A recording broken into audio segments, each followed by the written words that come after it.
Welcome to Burlap Teachers. Enjoy the video.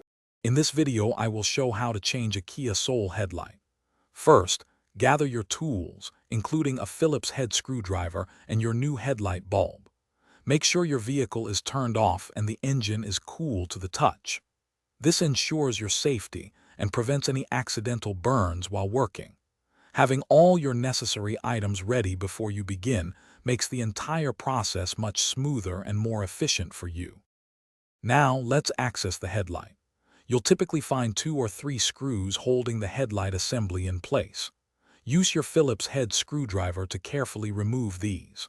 Once the screws are out, gently pull the entire headlight assembly straight forward.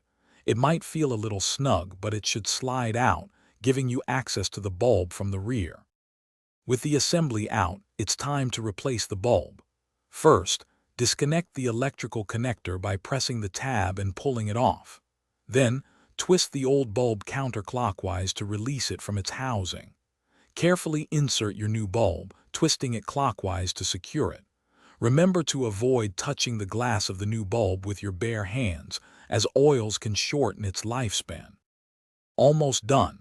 Reconnect the electrical connector to your new bulb. Carefully slide the entire headlight assembly back into its original position, ensuring it seats correctly. Reinsert and tighten the 2 or 3 screws you removed earlier to secure it firmly. Finally, turn on your vehicle and test the new headlight to confirm it's working perfectly. You've successfully changed your Kia Soul headlight. Thanks for watching. Consider subscribing if this video helped you.